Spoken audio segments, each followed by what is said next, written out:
Bismillahirrahmanirrahim. Assalamualaikum warahmatullahi wabarakatuh. Alhamdulillahirabbil alamin. Hamdan yuwafi ni'amahu wa yukafi mazidah kama yuhibbu rabbuna wa yardah. Wa asyhadu an la ilaha illallah wahdahu la syarikalah wa asyhadu anna Muhammadan abduhu wa rasuluhu la nabiyya ba'da.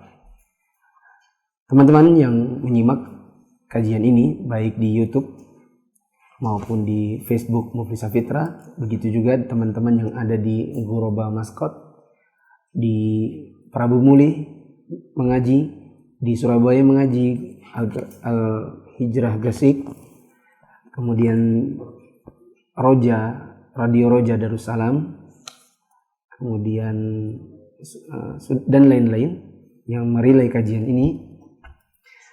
Kita bersyukur kepada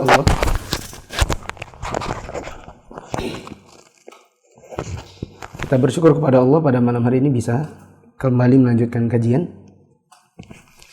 Sebelumnya saya mau umumkan buat besok subuh kajian usul fiqih, kajiannya dimatikan. Apa kok dimatikan? Maksudnya videonya mati, hanya tayang sebuah arahan bahwa teman-teman di jam 6 itu tidak menonton tetapi membaca secara mandiri, mengulang dari awal sampai akhir dari bab larangan, bab nahi. Dan ini gunanya adalah supaya kita tidak terlalu jauh melangkah sementara yang di awal belum kuat. Gitu. Jadi ngulang dulu dari awal, tetapi dengan speed pemahaman masing-masing. Ya, tentu berbeda-beda, ada yang sudah paham sehingga menamatkan 10 menit. Ada yang mungkin ada bolong-bolong sehingga butuh 30 menit. Ada yang mungkin baru-baru ikut sehingga butuh 1 jam. Nah, ada yang malah belum pernah nyimak sama sekali sehingga butuh 10 jam. Ya. Sehingga kita off-kan dulu kajian buat besok dan menggunakan waktunya dalam rangka murajaah. Tetap konsisten mengikuti kajian ini, bukan semata-mata dalam rangka untuk dapatkan sertifikat, tapi juga dapatkan ilmunya secara full, total, dan tidak ada yang bolong. Karena dengan tidak ada yang bolong membuat kita lebih percaya diri dalam mengakui bahwa diri kita memiliki ilmu, kapasitas pada sebuah buku untuk kita sampaikan lagi kepada orang lain. Kemarin sampai di halaman 129. Ada yang terlupa dari catatan kaki nomor 31 kemarin di halaman 126. Ada bagiannya yang tidak terbaca. Coba balik. Catatan kaki nomor 31. Terus di atas. Terus, bukan. Terus. Ya. Silakan dibaca. Catatan kaki Imam Al-Baihaqi. Imam Al-Baihaqi telah menulis kitab Syu'abul Iman yang berisi penjelasan cabang-cabang iman dan terdapat versi ringkasan berbentuk buku cetak. Faedah ini disebutkan Syekh Shalih bin Fauzan pada halaman 201. Ya, lalu lanjut. Penerjemah mengumpulkan cabang-cabang iman tersebut dari beberapa sumber, terutama sumbernya adalah Syu'abul Iman. Nah, tapi saya tidak punya buku aslinya kalau nggak salah, tapi saya cari di buku-buku yang lain. Di Syu'abul Iman tapi versi Syamilah atau versi online, versi software. Lalu saya gabung-gabung dengan terjemahan-terjemahan yang lain atau buku-buku para ulama yang lain yang memuat Bid'ah wa Sittun wa Sab'un iman ini. Lalu saya tuliskan dalam 69 poin kemarin. Lalu saya kumpulkan dan terangkumlah dalam 69 poin. Sekarang lanjut kepada poin ke-6, halaman 129. Poin ke-6, cabang iman yang paling tinggi adalah ucapan La ilaha illallah, yang artinya tidak ada sesembahan yang berhak untuk disembah selain Allah. Ini adalah puncak Islam dan iman. Cabang iman yang paling rendah adalah menyingkirkan duri atau gangguan dari jalan seperti batu, hewan yang mengganggu, dan semua yang dapat menyakiti manusia.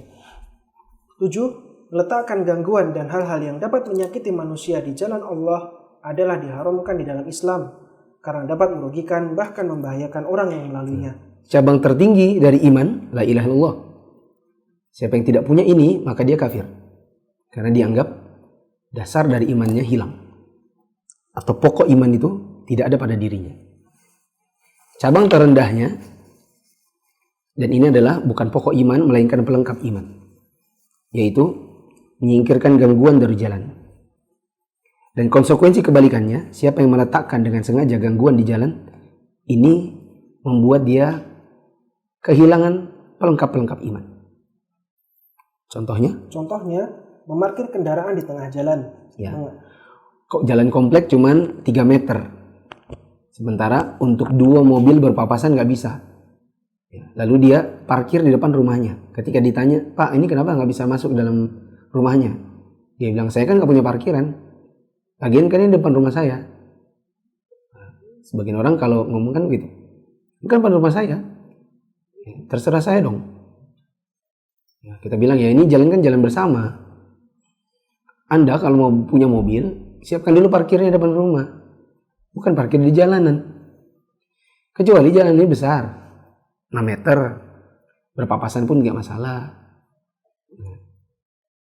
Nanti ada kalanya kalau Anda yang mau lewat, dan orang yang berpikir sama persis dengan pikiran Anda itu memarkir mobil, pasti Anda juga jengkel. Lanjut. Mengalirkan air dari rumah ke jalan. Ya, sebagian orang nyuci mobil, nyuci motor, tapi depan rumahnya nggak dikasih paret. Jadi kalau lari air itu larinya ke jalanan. Sementara jalanan kalau terus basah, dilewati mobil, nanti lama-lama jalanan itu rusak. Gitu. Maka pakai parit dong depan rumahnya. Supaya kalau kita nyuci mobil, nyuci motor, itu larinya di parit kita. Nah, meletakkan perkakas pribadi di jalan. Contohnya apa? Ada bisa kasih ide. Contohnya AC. Outdoornya itu ditaruh di. Jadi dia kan punya kafling 10-15. Dibikin dindingnya itu pas bersebelahan sama jalanan. Tapi pasang AC, outdoornya di luar. Gitu. Itu makan jalanan di atasnya. Dia bilang, oh nggak apa-apa kok, dilewatin orang kepalanya juga nggak kebentus. Nah kalau misalnya ada orang mau lewat pakai naik truk misalnya, mau pindahan rumah, dan itu jalan-jalan umum, gimana? Bahkan saya pernah lihat ada orang, dia taruh kandang ayam di dindingnya orang lagi. Karena dia tidak punya dinding yang cukup, maka digantungnya kandang ayam itu, dipakunya ke rumah orang. Orangnya kan curiga, kenapa ya kok rumahku ini kayak dipukul gitu. Pas lihat ke belakang, rupanya orang itu gantung dinding ayamnya di dinding orang, dipaku ke temboknya. Kayak apa orang-orang begini nih? Tapi di zaman ini masih ada? Masih. Oh padahal banyaknya kajian-kajian Islam, apa nggak diamalkan? Ya, gitulah. Banyak kaum muslimin yang dia tahu tapi tidak diamalkan. Ya, saya pernah lihat, ya, yang saya kasih contoh tadi adalah curhatan seorang teman yang ada gang itu kecil dan itu gang rumahnya gitu. Terus ada orang pertama pasang AC, pertama kali ya ceritanya punya AC. Nah, rupanya AC itu ada indoor, ada indoor ada outdoor gitu. Mungkin dia nggak tahu bahwa AC itu ada outdoornya. Dipasanglah outdoornya di luar. Jadi orang kalau mau lewat tuh harus nunduk gitu loh. Sementara itu jalanan umum. Nah, ini termasuk bab meletakkan perkakas pribadi di jalan. Melempar batu, besi, dan kayu ke tengah jalan. Contohnya kalau zaman sekarang apa? Melempar paku supaya ban orang pecah dan dialah tambal ban terdekatnya. Lalu membuat lubang di jalan. Nah, tapi ini kurang kerjaan banget kalau dia buat lubang di jalan. Tapi anggap aja misalnya dia mau bikin pipa, jadi dia lubungin jalanan, habis itu tidak diperbaikinya. Sebaliknya, menyingkirkan gangguan dari jalan. Zaman sekarang ada juga demo. Apa yang ditaruh di jalanan? Ban. Saya punya video pendek dalam hal ini. Ada di channel Mufisa Fitra, teman-teman bisa lihat. bahwa demo itu sebatas yang saya pahami adalah termasuk hal yang bisa mengurangi keimanan dan menunjukkan kurangnya iman. Kenapa demikian? Karena orang yang berdemo dan meletakkan ban di jalan itu sejatinya membuat orang lain terhalang. Ya. Kalau seandainya ada orang apalagi sakit atau ibu hamil mau melahirkan menuju rumah sakit, kebetulan rumah sakit itu harus melintasi DPRD atau melintasi kantor wali kota. Kalau di Balikpapan di Kelandasan, ada orang demo di situ meletakkan ban. Sementara rumah sakit yang terdekat dari rumahnya adalah RSPB.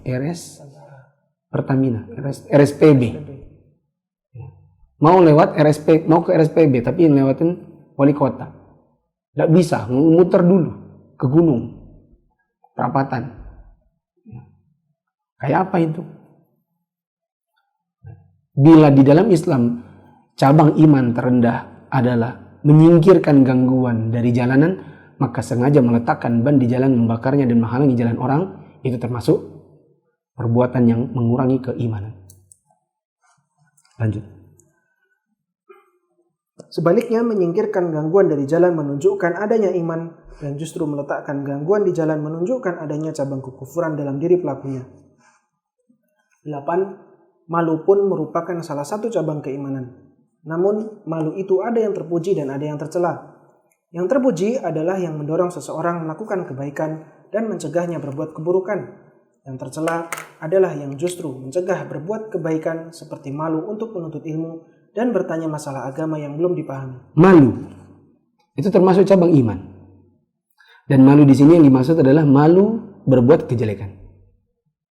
Kalau ada orang tidak malu berbuat kejelekan, maka ini adalah kehilangan bagian dari cabang-cabang iman. Seperti di zaman ini adalah zaman orang main aplikasi-aplikasi semacam TikTok dan yang semacamnya. Lalu menggunakan aplikasi itu mereka berjoget-joget tanpa malu. Ya. Dan banyak sekali joget-joget yang memang dilakukan oleh orang-orang yang tidak punya malu. Ya. Saya tahu karena saya pernah nyasar ke TikTok, terus terang. Saya mengira itu adalah aplikasi buat pemotong video. Karena ketika buka di Play Store, saya tulis video cutter. Ditaruh paling atas TikTok. Saya nggak tahu itu apa waktu itu. Ya, sekitar tahun 2018. Ya, di zaman TikTok itu dibilang alay. Kalau zaman sekarang orang mau rame-rame pakai TikTok gitu kan. Waktu saya masuk, saya install, lalu saya masuk ceritanya mau cut video. Loh, kok kayak media sosial? Ini kok kayak ada share gitu-gitu. Loh, kok banyak orang joget-joget? Langsung uninstall saat itu juga. Yang jelas, ternyata di zaman ini orang banyak menggunakannya. Apa yang dicari?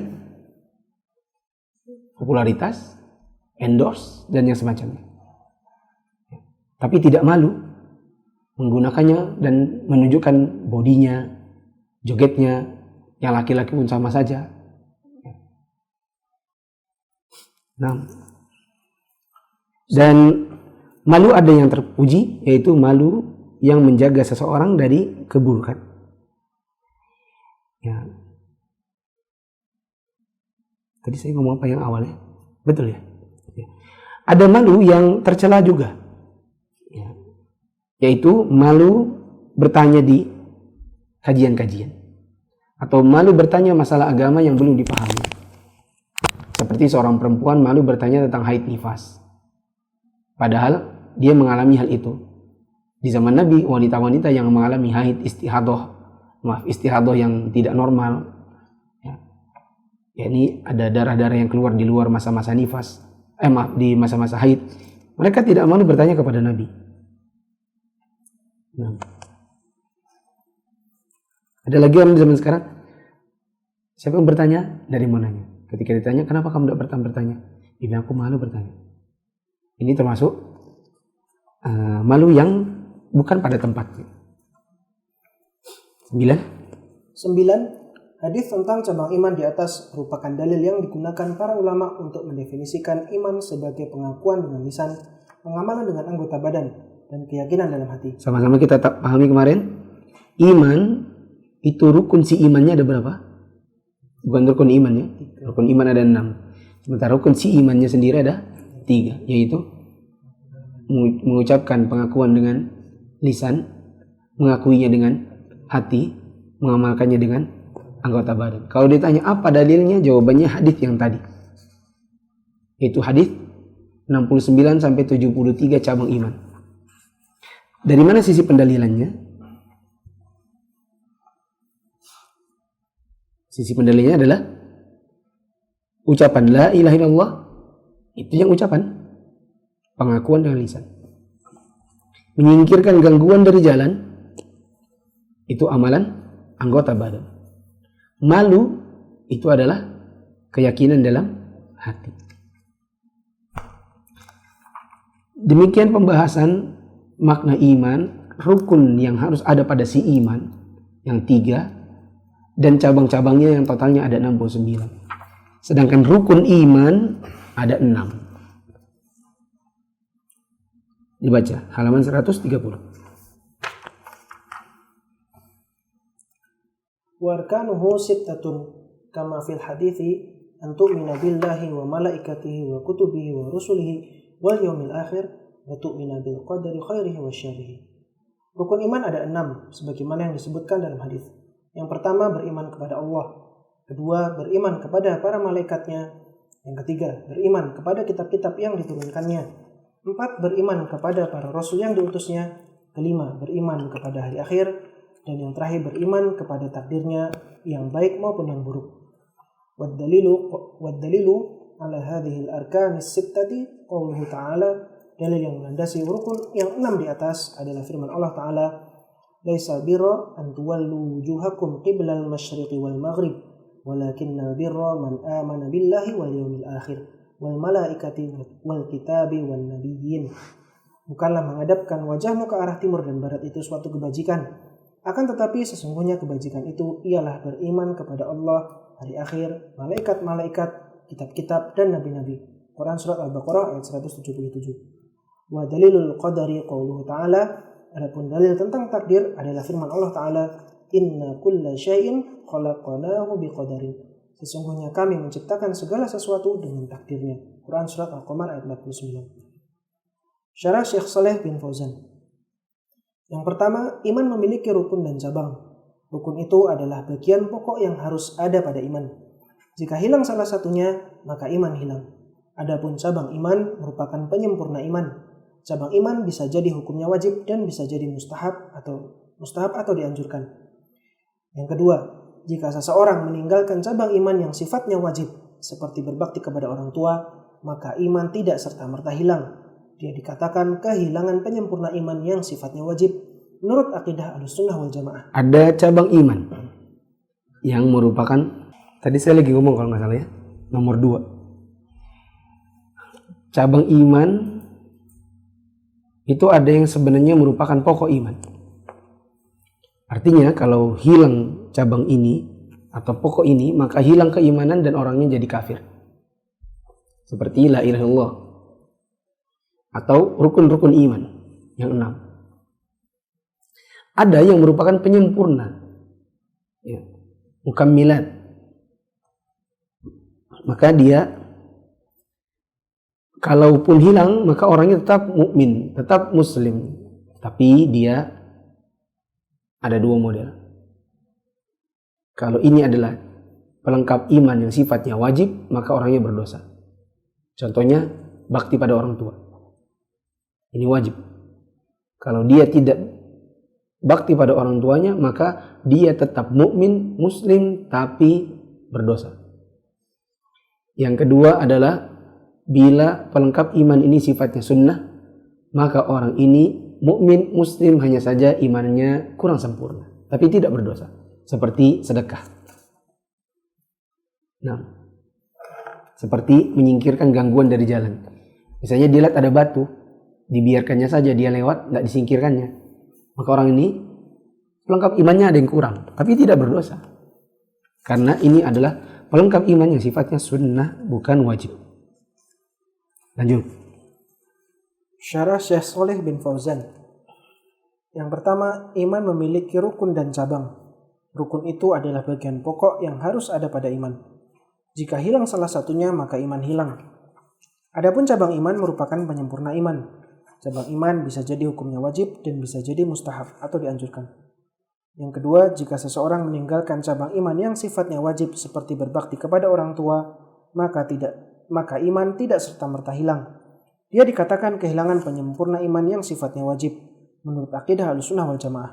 Dengan demikian, ia menjadi seseorang yang imannya kurang atau fasik. Jika seseorang melakukan perbuatan yang diharamkan seperti minum khamr, mencuri, berzina, dan dosa besar lainnya, maka dia tidak serta-merta menjadi kafir dan tidak dikatakan keluar dari iman. Dia dikatakan bermaksiat dan menjadi seseorang yang imannya kurang atau fasik. Yang ketiga, kedua poin di atas adalah keyakinan Ahlussunnah wal Jamaah. Begitu juga orang berdosa. Maka selama dosanya bukan dosa kesyirikan, bukan dosa kekufuran, maka berarti orangnya muslim, mukmin, hanya saja berarti dia katakan fasik. Seperti manakala dia beriman dengan rukun yang 6 tapi dia berzina atau mencuri. Orang ini fasik, bukan kafir. Berbeda dengan Khawarij. Kalau Khawarij melakukan dosa besar, maka dia kafir. Dan ini adalah keyakinan sesat. Karena kalau ini adalah kafir, dosa besar adalah kafir, siapa dari kita yang muslim kalau begitu? Karena setiap dari kita pasti pernah berdosa. Begitu juga Mu'tazilah, dia mengatakan dosa besar pun gak masalah, orangnya itu gak kurang imannya. Dan ini sesat juga. Karena kalau begitu setiap orang akan meremehkan kemaksiatan karena menganggap yang penting beriman. Lanjut. Ketiga, kedua poin di atas adalah keyakinan Ahlussunnah wal Jamaah yang bertentangan dengan keyakinan Khawarij dan Mu'tazilah yang sesat. Khawarij mengkafirkan orang yang melakukan dosa besar. Sehingga konsekuensinya tidak ada mukmin di sini. Di dunia ini nggak ada. Karena bagaimanapun seorang mukmin, dia pasti pernah berbuat dosa. Mereka menganggapnya keluar dari Islam. Adapun Mu'tazilah mengatakan bahwa pelaku dosa besar itu berada di antara dua posisi, bukan mukmin dan bukan kafir. Yang benar adalah bila dosanya dosa kekufuran, dosa kemusyrikan, orangnya bukan mukmin. Bila dosanya dosa besar tapi bukan kemusyrikan, bukan kekufuran, bukan nifak besar, maka orangnya adalah mukmin tetapi berdosa dan kehilangan sebagian pelengkap imannya. Yang keempat, Ahlussunnah wal Jamaah juga meyakini bahwa iman itu bisa bertambah. Dalil yang melandasi bertambahnya iman adalah firman Allah Ta'ala dalam surat Al-Anfal ayat 2 yang artinya, sesungguhnya orang-orang yang beriman ialah mereka yang bila disebut nama Allah bergetarlah hati mereka, dan apabila dibacakan ayat-ayatnya bertambahlah iman mereka. Ada kata-kata zadatuhum imanan, bertambah iman mereka. Ini menunjukkan bahwa iman itu bisa bertambah dengan cara mengerjakan kebajikan seperti mendengarkan ayat Al-Quran. Dan hanya kepada Tuhanlah mereka bertawakal. Yang kelima, Ahlussunnah wal Jamaah juga meyakini bahwa iman itu bisa berkurang. Bila iman bisa bertambah, maka dia juga bisa berkurang. Karena nggak ada yang bisa bertambah, kecuali pasti bisa berkurang. Itu tidak? Antum sekarang gendut. Bisa kan antum kurus? Insya Allah nanti tua mengurus. Ya. Sebelum antum gendut, antum pernah kurus. Betul? Kecuali antum bayi langsung gendut. Nah, tapi bayi kurus, besarnya bisa jadi dia menggemuk. Tapi nanti kalau sudah menua, bisa mengurus. Apa yang bisa nambah, bisa kurang. Bila iman bisa bertambah, berarti iman juga bisa kurang. Lanjut. Dalil tentang berkurangnya iman adalah hadis Nabi SAW yang artinya, barang siapa di antara kalian melihat kemungkaran, maka hendaklah ia mencegahnya dengan tangannya. Jika tidak mampu, maka dengan lisannya. Jika tidak mampu juga, maka dengan pengingkaran dalam hati, karena yang seperti itu adalah selemah-lemah iman. Iman dalam keadaan lemah maknanya adalah berkurang. Dalil lainnya, tidaklah ada sesuatu yang bisa bertambah, melainkan juga bisa berkurang. 6. Ya. Rukun iman ada 6. Yang pertama beriman kepada Allah. 6 ini merupakan pokok. Bila ada orang mengingkari keimanan ini, dia bisa jatuh dalam kekufuran besar. Yang pertama, beriman kepada Allah. Rukun ini mencakup iman bahwa Allah itu esa, tunggal, tidak ada sekutu baginya dalam uluhiyah, rububiyah, nama dan sifatnya. Yang kedua, beriman kepada para malaikatnya. Malaikat adalah makhluk Allah yang gaib atau tak kasat mata. Mereka diciptakan oleh Allah untuk beribadah dan mengerjakan tugas-tugas yang Allah perintahkan. Jibril alaihissalam yang merupakan malaikat yang paling mulia, memiliki 600 sayap dan bertugas menyampaikan wahyu. Ada malaikat yang bertugas memikul arsy atau singgasana Allah. Ada malaikat yang bertugas meniup sangkakala, yaitu Israfil. Ada malaikat maut yang ditugaskan untuk mencabut nyawa manusia. Ada malaikat yang ditugaskan untuk mencatat amalan anak Adam. Ada pula malaikat yang menjaga manusia dari mara bahaya dan musuh, melaksanakan urusan di langit dan bumi, mencari dan menghadiri majelis ilmu, dan lainnya. Barang siapa mengatakan tidak ada yang namanya malaikat, maka dia dianggap kafir dan murtad dari Islam. Sebagian orang mengikuti jejak para filosof yang mengatakan bahwa malaikat itu hanyalah bisikan hati, bukan suatu makhluk berbentuk. Ini adalah perkataan batil yang tidak boleh diikuti karena ini juga perkataan kufur. Jibril bahkan pernah mendatangi Nabi SAW dalam wujud seorang manusia. Termasuk di antara bentuk kufur adalah meyakini bahwa malaikat adalah anak-anak perempuan Allah. Yang ketiga, beriman kepada kitab-kitab yang diturunkannya. Allah menurunkan kitab-kitab sebagai petunjuk bagi manusia. Kita mengimaninya sebagai kalamullah atau perkataan Allah, baik Allah sebutkan namanya maupun tidak. Di antara kitab-kitab yang Allah sebutkan namanya adalah Taurat, Injil, Zabur, Al-Quran, dan kitab untuk Nabi Ibrahim dan Musa. Kita beriman kepada kitab-kitab terdahulu dengan iman yang global, sedangkan kepada Al-Quran dengan iman yang terperinci dengan seluruh apa yang tertulis di dalamnya. Karena Al-Quran merupakan kitab yang diturunkan untuk kita melalui Nabi Muhammad SAW. Barang siapa mengingkari kebenarannya walau hanya satu huruf, maka dia kafir dan murtad dari Islam. Begitu juga orang yang beriman dengan sebagian kitab dan mengingkari sebagian yang lain, atau beriman dengan sebagian ayat dan mengingkari sebagian yang lain, maka dia kafir dan murtad dari Islam. Saya kira jelas. Lanjut. Keempat, beriman kepada para rasul yang diutusnya. Kita wajib mengimani adanya para nabi dan rasul yang Allah utus dengan wahyu untuk disampaikan kepada umatnya, sejak yang pertama hingga terakhir, baik Allah sebutkan namanya maupun tidak. Siapa yang mengingkari satu orang dari mereka, maka dia telah mengingkari mereka semuanya. Misalnya Yahudi yang mengingkari Nabi Isa alaihissalam dan Nabi Muhammad SAW.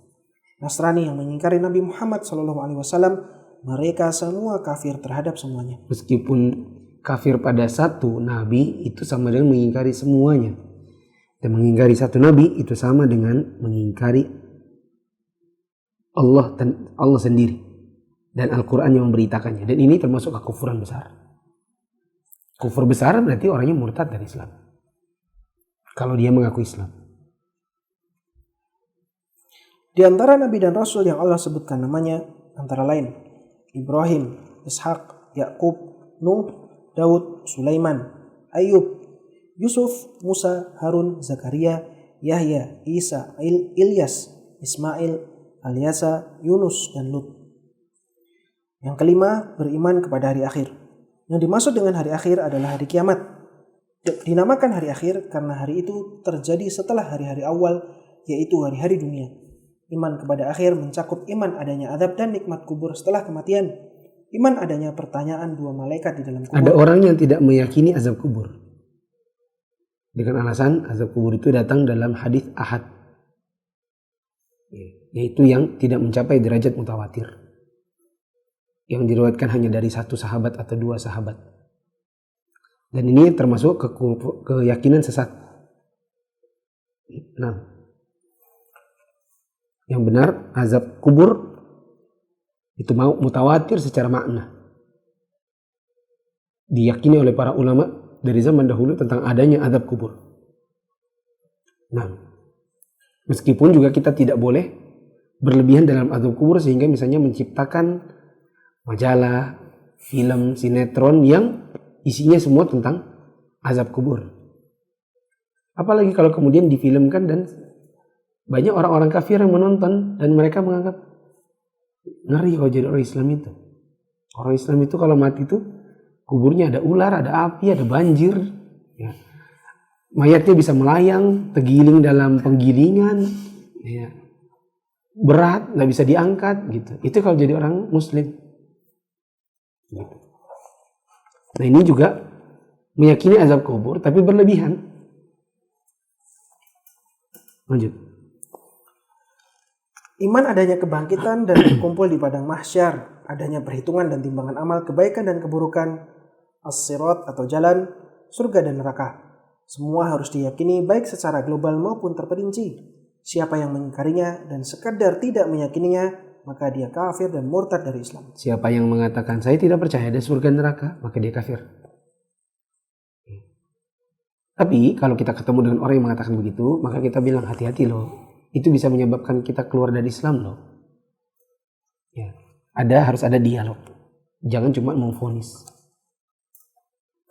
Keenam, beriman kepada takdirnya yang baik maupun yang buruk. Yang dimaksud dengan iman kepada takdir adalah yakin bahwa apapun yang terjadi di kehidupan ini seperti adanya kebaikan dan kejelekan, adanya iman dan kekufuran, adanya nikmat dan ujian, adanya kelapangan dan kesulitan, adanya sehat dan sakit, adanya hidup dan mati, semuanya berjalan sesuai kehendak Allah. Apapun yang Allah takdirkan menimpa kita, maka itu tidak akan luput. Dan apapun yang Allah takdirkan luput dari kita, maka itu tidak akan menimpa. Quran Surat Hadid, baca Quran Surat Hadid, ayat 22. Iman kepada takdir memiliki 4 tingkatan, yang jika tidak kita yakini, maka kita tidak dikatakan beriman kepada takdir. Yang pertama, al-ilmu. Artinya Allah mengetahui segala sesuatu dari sebelum adanya, setelah terjadi, saat terjadi, dan tidak ada akhirnya. Allah mengetahui semuanya dengan ilmu yang azali dan abadi. Ya. Allah tahu semuanya. Sebelum terjadi sesuatu pun Allah sudah tahu. Begitu juga yang sudah berlalu, sekarang akan datang. Itu semua Allah sudah tahu. Dan siapa yang mengatakan bahwa Allah itu tidak tahu kalau tidak terjadi dulu, ini bisa jatuh dalam kekufuran. Orang-orang Qadariyah zaman dahulu, mereka ada yang mengatakan Allah itu tidak tahu kalau tidak terjadi dulu. Tunggu kejadian baru, oh gitu toh. Baru muncul pengetahuan Allah. Disamakannya pengetahuan Allah dengan pengetahuan kita. Kedua, al-kitabah atau penulisan di Lauhul Mahfuz. Artinya tidak ada sesuatu yang terjadi melainkan Allah sudah menuliskannya di Lauhul Mahfuz, yaitu kitab yang tertulis di dalamnya semua takdir. Tentang ini Nabi SAW bersabda yang artinya makhluk yang pertama kali diciptakan Allah adalah al-qalam atau pena. Lalu Allah berfirman kepadanya, tulislah. Al-qalam menjawab, Rabbku, apa yang kutulis? Allah berkata, tulislah takdir apapun yang terjadi hingga datang kiamat. Stop dulu.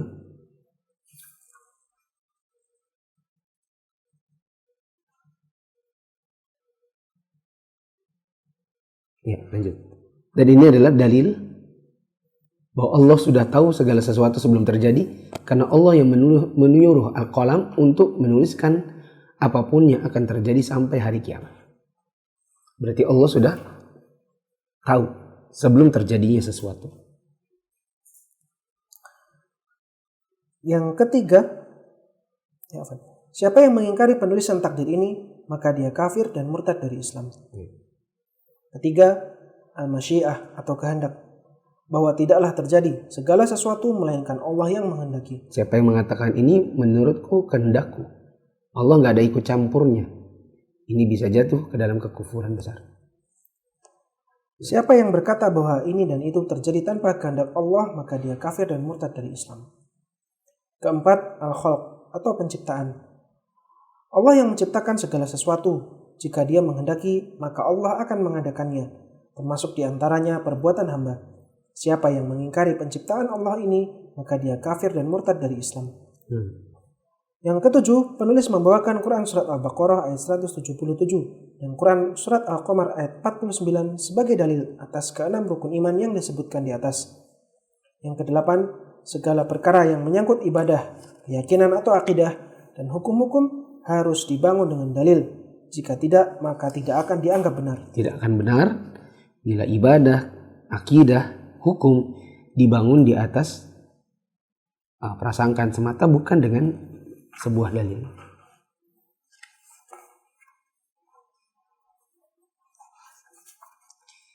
Kita lanjutkan kepada tingkatan ketiga. Saya sudah sebutkan di awal-awal, Islam itu landasan kedua adalah mengenal Islam beserta dalil-dalilnya, dan Islam itu ada 3 tingkatan. Tingkatan pertama adalah Islam itu sendiri, tingkatan kedua adalah iman, dan baru saja kita selesaikan. Tingkatan ketiga adalah ihsan. Mari dibaca bab ihsan. Al-martabatu tsalitsah al-ihsan. Tingkatan ketiga al-ihsan.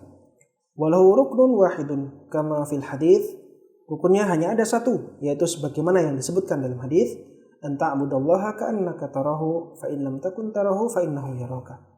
Engkau beribadah kepada Allah seakan-akan engkau melihatnya, dan walaupun engkau tidak bisa melihatnya, sesungguhnya Dia melihatmu. Bisa juga kita katakan rukunnya 2. Apa yang pertama?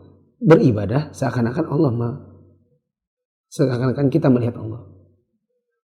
Yang kedua adalah meyakini bahwa Allah melihat kita meskipun kita tidak melihatnya.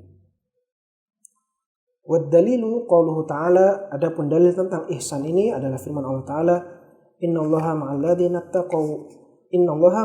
taqaw wal ladzina hum muhsinun. Sesungguhnya Allah bersama orang-orang yang bertakwa dan orang-orang yang berbuat kebaikan. Quran surat An-Nahl ayat 128. Wa qauluhu ta'ala, begitu juga firman Allah Ta'ala, wa tawakkal 'alal 'azizir rahim alladzi yaraka hina taqum wa taqallubaka fis sajidin innahu huwas sami'ul 'alim. Dan bertakwalah kepada Allah yang Maha Perkasa. Salah. Innahu huwas sami'ul 'alim. Dan bertakwalah kepada Salah. Allah. Astagfirullahaladzim. Dan bertawakkallah kepada Allah yang Maha Perkasa lagi Maha Penyayang, yang melihatmu ketika kamu berdiri untuk sholat dan melihat pula perubahan gerak badanmu di antara orang-orang yang sujud. Sesungguhnya Dia adalah yang Maha Mendengar lagi Maha Mengetahui. Surat Asy-Syu'ara ayat 217-220. Wa qauluhu ta'ala, dan firman Allah Ta'ala yang lain, wa ma takunu fi sya'nin wa ma tatlu minhu min qur'anin wa la ta'maluna min amalin illa kunna 'alaikum syuhudan idz tufiduna fihi. Kamu tidak berada dalam suatu keadaan dan tidak pula membaca suatu ayat dari Al-Qur'an, dan kamu tidak mengerjakan suatu pekerjaan melainkan kami menjadi saksi atasmu di waktu kamu melakukannya. Quran surat Yunus ayat 61. Ini adalah tingkatan yang ketiga dari Islam. Namanya ihsan, yaitu beribadah kepada Allah seperti kita melihat Allah. Dan kita tahu bahwa kita tidak akan bisa melihat Allah kecuali nanti kalau kita masuk dalam surga. Dan semoga Allah masukkan kita semua ke dalam surga. Sehingga meskipun kita tidak bisa melihatnya di dunia, kita meyakini bahwa Dia melihat kita. Mari kita baca syarah Syekh Shalih bin Fauzan. Syarah Syekh Shalih bin Fauzan. Yang pertama, ihsan diambil dari kata hasan, atau artinya baik. Makna ihsan adalah memperbaiki dan memperbagus. Ihsan secara umum maknanya adalah seseorang hamba melaksanakan ibadah-ibadah yang Allah perintahkan kepadanya dengan cara yang pertama, ikhlas untuk Allah semata, dan yang kedua, melaksanakannya sesuai tuntunan Nabi SAW. Yang kedua, ihsan yang dimaksud dalam tingkatan ketiga ini adalah ihsan antara seorang hamba dengan Allah. Ihsan semacam ini memiliki tingkatan sebagaimana yang disebutkan dalam hadis Jibril. Nanti insya Allah hadis Jibril akan ada pembahasannya sendiri. Yang pertama, gini. Islam itu punya 3 tingkatan. Islam, iman, ihsan. 3-tiganya paket lengkapnya disebut dalam satu hadis. Disebut dengan hadis Jibril. Sekarang ini kita rincikan dulu masing-masingnya. Nanti setelah itu baru kita lihat hadis Jibril itu sendiri dan fawaid-fawaidnya. Jadi ini pembahasannya dirinci dulu, dalilnya datang belakangan. Kenapa begitu? Ya beginilah cara penyusunannya. Lanjut. Pertama, beribadah kepada Allah seakan-akan melihatnya. Artinya, rukun pertama dari ihsan. Artinya, kita beribadah dengan iman dan yakin kepada Allah tanpa ada keraguan sedikit pun. Seakan-akan kita sedang melihatnya di hadapan kita. Ini adalah puncak ihsan. Orang yang mampu ihsan, walau tidak mampu melihat Allah di dunia, akan dibalas olehnya dengan bisa melihatnya di akhirat. Sesuai firman Allah Ta'ala dalam surat Ini Yunus. al-jaza min jinsil amal. Balasan sesuai dengan perbuatan. Apa balasannya? Melihat Allah di akhirat. Apa sebab kita dibalas begitu? Karena di dunia kita tetap beribadah meskipun tidak mampu melihat Allah di dunia. Nah, dalilnya sesuai firman Allah Ta'ala yang artinya bagi orang-orang yang berbuat ihsan ada pahala yang terbaik atau surga dan tambahannya. Quran Surat Yunus ayat 26. Tambahan dalam ayat ini maksudnya adalah melihat wajah Allah di surga. Yang kedua, beribadah kepadanya dengan yakin bahwa dia melihat hambanya. Artinya, kita yakin bahwa dia mengetahui apa yang kita lakukan dan yang ada di dalam hati kita. Dengan demikian, kita tidak berani bermaksiat dan menyelisihi perintahnya. 3. Penulis membawakan Quran Surat An-Nahl ayat 128, Quran Surat Asy-Syu'ara ayat 217-220, Quran Surat Yunus ayat 61 sebagai dalil tentang ihsan. Allah bersama orang-orang yang berbuat ihsan. Allah melihat hambanya saat dia ruku dan sujud dalam salat. Dia Maha mendengar apa yang kita ucapkan dan Maha mengetahui apa yang kita kerjakan. Yang keempat, ihsan juga mencakup perbuatan baik kepada manusia lainnya, seperti berbuat kebaikan kepada mereka. ada ihsan kepada Allah, ada ihsan kepada makhluk. Ihsan kepada Allah dua tadi rukunnya. Sedangkan ihsan kepada manusia berikut ini contohnya. Karena ihsan tadi asal katanya apa? Hasan, artinya apa? Baik atau berbuat baik. Bagaimana contoh ihsan atau hasan kepada makhluk? Silakan. Contohnya seperti berbuat kebaikan kepada mereka, tidak menyakiti mereka, memberi makan untuk yang kelaparan, memberi pakaian untuk yang tidak memiliki, memberi syafaat kepada yang membutuhkan, memuliakan tamu, menghormati tetangga dan sebagainya. Allah Ta'ala berfirman dalam surat Al-Baqarah yang artinya, dan berbuat baiklah karena sesungguhnya Allah menyukai orang-orang yang berbuat baik.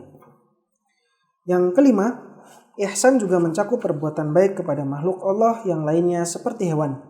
Misalnya menyembelihnya dengan cara yang baik, menajamkan pisau dan membaringkan hewan dengan baik sebelum disembelih.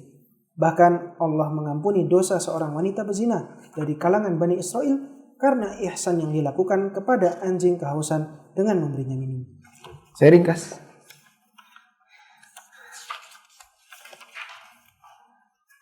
Cabang iman ada 60-an, 70-an. Tertingginya la ilaha illallah, siapa yang tidak punya ini maka dia kafir. Cabang terendahnya menyingkirkan gangguan dari jalan, dan siapa yang tidak melakukannya maka dia mukmin tapi kurang imannya. Termasuk di antara cabang iman, tadi saya ngomong apa ya? Saya bilang terendahnya apa tadi saya bilang? Enggak, barusan ini. Saya ulang. Cabang iman 60-an, 70-an, tertingginya la ilaha illallah. Siapa yang melakukannya maka dia mukmin sempurna, maka dia mukmin. Siapa yang tidak punya cabang tertinggi ini la ilaha illallah maka dia kafir. Cabang terendahnya menyingkirkan gangguan dari jalan. Siapa yang tidak melakukannya maka dia mukmin tapi kurang pahalanya dan kurang keimanannya. Bila terendah cabang iman itu adalah menyingkirkan gangguan dari jalan, maka sengaja meletakkan gangguan di jalan termasuk yang menghilangkan iman. Seperti meletakkan perkakas, parkir mobil yang menghalangi jalanan, melebar paku, besi, kayu, batu. Ya, termasuk juga saya contohkan tadi memasang AC di badan jalan. Maaf, kok di badan jalan? AC yang mengambil jatah jalanan. Ya, begitu juga demonstrasi dengan cara membakar ban dan yang semacamnya dan menghalangi jalanan orang. Padahal yang punya kepentingan demo itu tidak semua orang. Contoh demo tentang kenaikan BBM. Kan tidak semua orang satu pemikiran dengan yang berdemo. Maka menghalangi jalan-jalan orang ini termasuk mengurangi iman. Termasuk cabang iman malu. Tapi malu ada yang terpuji, ada yang tercela. Dan malu yang merupakan cabang iman adalah malu terpuji. Seperti malu berbuat keburukan. Termasuk yang bisa menghilangkan iman, kesempurnaannya adalah tidak malu melakukan perbuatan-perbuatan jelek di hadapan umum. Seperti dalam video, Instagram, di TikTok, dan yang semacamnya. Termasuk juga yang tercela adalah malu bertanya dalam masalah agama. Iman ada 6 rukun, dan siapa yang kehilangan salah satu dari rukun-rukun iman ini, maka dia dianggap kafir. Ihsan adalah tingkatan ketiga dari Islam, yang rukunnya ada 2, yaitu beribadah seakan-akan melihat Allah, dan bila pun tidak melihat Allah, maka dia yakin bahwa Allah melihatnya. Ihsan ada juga kepada sesama manusia, dan ada juga ihsan kepada hewan atau makhluk Allah yang lain. Wallahu a'lam bishawab. Insyaallah besok malam kita akan baca hadis Jibril yang menjadi landasan Islam, iman, ihsan.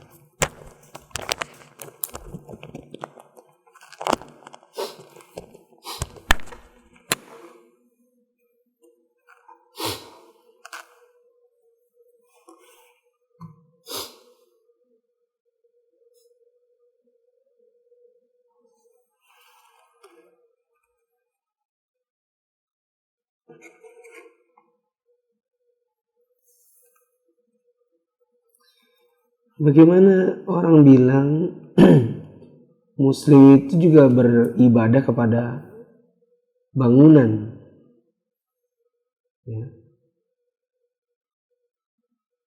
Menyembah bangunan. Kita katakan tidak seorang mukmin pun, tidak seorang Muslim pun yang menyembah Ka'bah. Mereka menjadikan Ka'bah sebagai tolak patokan di dunia agar arahnya satu. Tidak ada mukmin di dunia yang berpecah belah dalam arah ibadah. Sehingga Ka'bah kita tidak pernah menyentuhnya atau tidak pernah beribadah ke arahnya. Lalu yang kita ibadah adalah Ka'bah. Anda bisa tanya kepada siapapun dari kalangan orang Muslim yang mengerjakan sholat, semuanya meyakini bahwa yang mereka sembah adalah Allah, sedangkan Ka'bah hanyalah tempat menyatukan arah.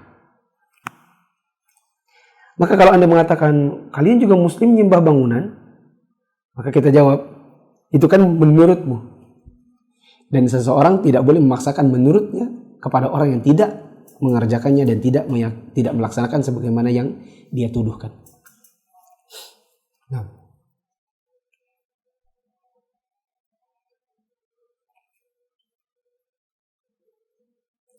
Ada juga jawaban yang jadi realita di zaman ini. Ya. Realita di zaman ini, zaman corona. Sudah 1 bulanan lebih. Paling tidak sebulan lah. Ka'bah di close. Nggak bisa mendekat. Apakah itu membuat orang berhenti dari sholat? Tidak. Itu menunjukkan bahwa kita tidak pernah menyembah Ka'bah. Meskipun orang tidak diperbolehkan ke sana, meskipun Masjidil Haram sempat di close dulu, ya. Itu menunjukkan bahwa Muslim tidak pernah beribadah kepada Ka'bahnya karena mereka hanya menginginkan arahnya. Ya. Kalau seandainya Muslim itu sholat kepada Ka'bah, manakala Ka'bahnya dihalangi, mereka pun nggak sholat sama sekali.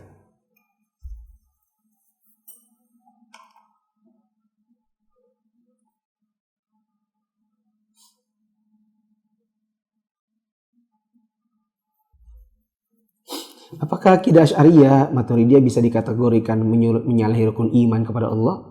Jawabannya iya. Yakni menyalahi pada rukun iman kepada Allah tentang asma dan sifatnya. Dan nanti ada pembahasan khusus di kalangan para ulama apakah akidah Asy'ariyah dan Maturidiyah itu merupakan kekufuran atau tidak. Tapi kita sampai sejauh ini meyakini bahwa sebagian orang yang di zaman ini hidup di tengah-tengah kita atau kita hidup di tengahnya, di mana dia berakidah Asy'ariyah, kita pun tetap sholat bersamanya. Buktinya kalau antum mampir di masjid-masjid kampung atau antum tinggal di lingkungan plat hijau, apakah antum tidak mau sholat di masjid plat hijau? Jawabnya tetap. Ya, meskipun rutin kunut subuh, meskipun sholawatan dalam sholat tarawih, meskipun khutbahnya nggak sesuai sunnah, meskipun akidahnya Asy'ariyah, kita tetap sholat bersamanya karena kita tidak mengatakan mereka kafir.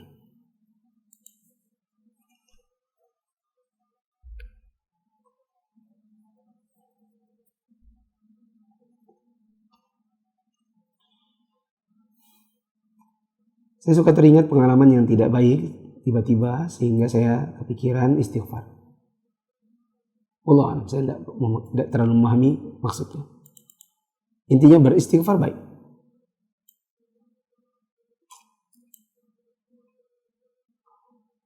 Yang pertama kali Allah ciptakan adalah qalam.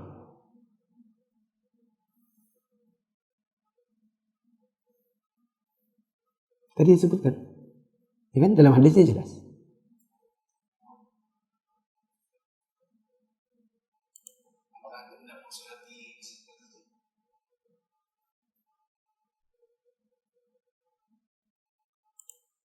Ustaz, kadang sebagian kaum muslimin suka berkata, wah Ronaldo dewa banget nih. Apakah ini termasuk syirik? Perkataan orang-orang fasik dan perkataan orang-orang yang kurang paham dalam agama. Atau kecuali kita berhusnuzon dewa yang dia maksud itu bukan Tuhan. Tapi itu kan datangnya dari orang-orang kafir rata-rata. The God of football, Tuhannya sepak bola. Adakah Tuhan sepak bola? Ya, gila lu. The God of apa? The God of guitar. Apa lagi? Apa? The God apa? God of the game. God of gamer. Bahkan di sana God of YouTube. The God of YouTube Indonesia. Ini semua datang dari istilah-istilahnya yang diperkenalkan orang-orang kafir. Nah, maka tidak usah lah ikut-ikutan begitu-begitu.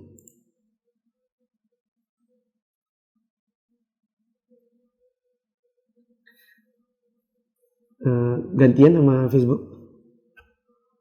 Baru mau dibuka.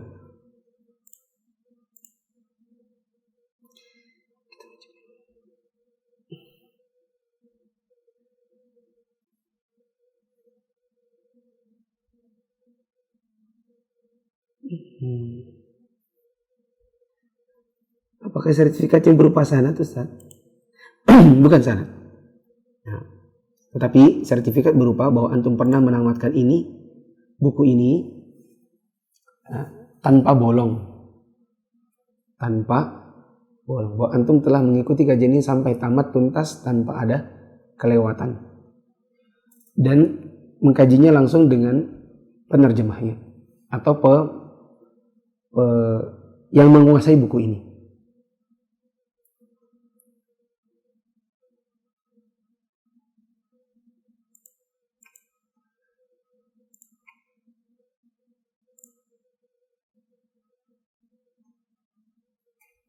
Facebook, iPhone ya, Facebook sering nggak kelihatan.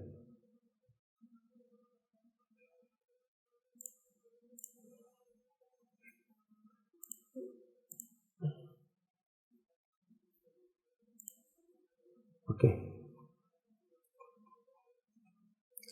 Membuat polisi tidur, apakah termasuk mengurangi iman? Jawabannya, bila polisi tidur itu dibuat dengan kemauan sendiri, tanpa berkoordinasi dengan orang-orang di sekitar yang juga punya kepentingan, maka ini bisa jadi mengurangi iman. Karena bisa jadi polisi tidur itu adalah gangguan bagi orang-orang di jalan. Seperti di zaman ini ada orang buka toko atau buka warung, terus dia bikin polisi tidur di tempatnya. supaya orang jalan melambat. Lalu di pinggir jalan itu ditulis jangan tengok kiri. Apa tujuannya? Supaya orang melambat dan melihat ke tokonya, supaya orang tahu bahwa dia punya usaha itu. Awas, ada bubur ayam. Dibuat polisi tidur tinggi-tinggi. Nah, boleh seperti itu. Kalau ingin membuat, maka yakinkan bahwa itu memang demi kemaslahatan bersama. Seperti karena banyaknya orang ngebut-ngebut, atau ada anak kecil yang ngebut-ngebut. Anak SMP, anak SMA suka trek-trekan. Dibuat polisi tidur dengan melalui rapat RT. Silakan. Karena menimbang kemaslahatan bersama. Tapi kalau coba, satu komplek ada warungnya 5. Dan itu hanya dalam jangka 200 meter. Per sekian meter ketemu polisi tidur. Sekian meter ketemu polisi tidur. Kenapa? Karena setiap warung berpikiran untuk melambatkan kendaraan orang supaya orang mampir tokonya. Pasti orang jengkel kan? Akan merasa itu gangguan, bukan lagi soal kemaslahatan bersama. Nah, saya izinkan untuk dipotong kajian ini, jawaban saya ini tentang apakah polisi tidur itu mengurangi iman? Nah, ya, antum punya PR lah. Kemarin fenomena asisten ustadz dan ini satunya. Apakah polisi tidur membuat polisi tidur mengurangi iman? Atau gini, polisi tidur mengurangi iman?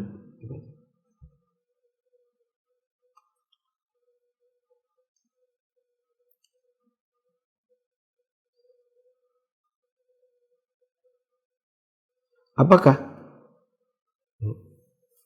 menyebut la ilaha illallah seorang bisa masuk surga? Ya, bila akhir hidupnya adalah la ilaha illallah, maka dia pasti masuk surga. Adapun orang yang meninggalnya tidak diketahui apakah dia la ilaha illallah atau tidak, dan kita yakin bahwa dia adalah seorang yang mukmin atau muslim, tapi misalnya ada melakukan dosa-dosa besar, maka dia dibawa kehendak Allah. Kalau Allah mau, Allah ampuni. Bila Allah mau, Allah azab.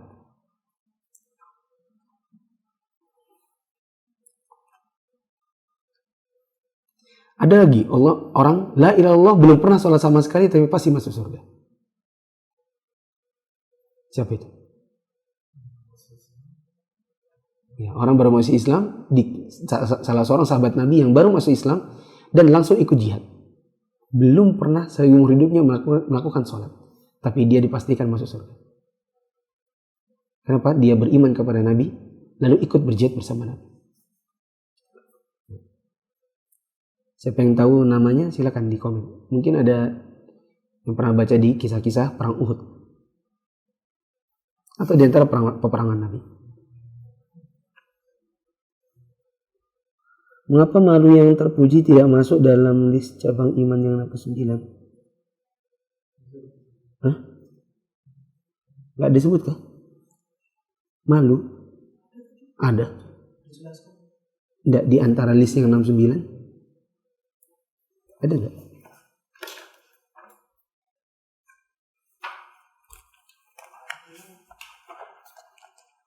Bisa jadi saya yang luput mencantumkannya.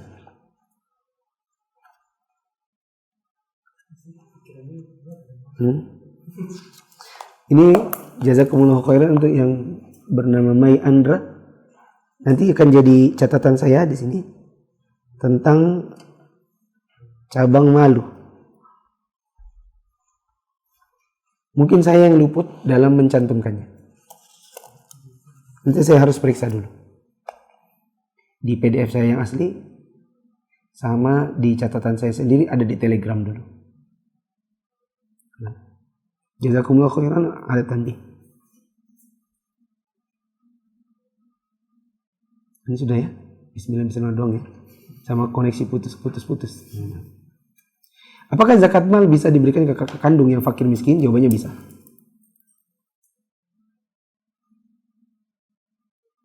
Karena saudara kandung bukan termasuk orang yang kita wajib tanggung nafkahnya. Dan di antara syarat untuk memberikan zakat kepada seseorang adalah orang tersebut tidak kita tanggung nafkahnya. Silakan boleh dipotong Jawaban saya ini. Bolehkah zakat ke kakak kandung? Ini saya kira mungkin jarang ada video dengan tema ini.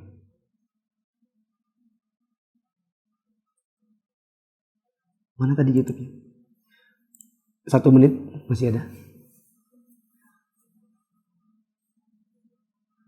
Hadir Ustadz Ahmad masih Ustadz apa? Ustadz Rezeki. Semua orang disebut Ustadz ya? Apakah yang hadir di kajian saya ini Ustadz semua? Malu saya. Nah. Saya kira mungkin ini sudah sama ya. Polisi tidur. Sudah ada jawabannya tadi.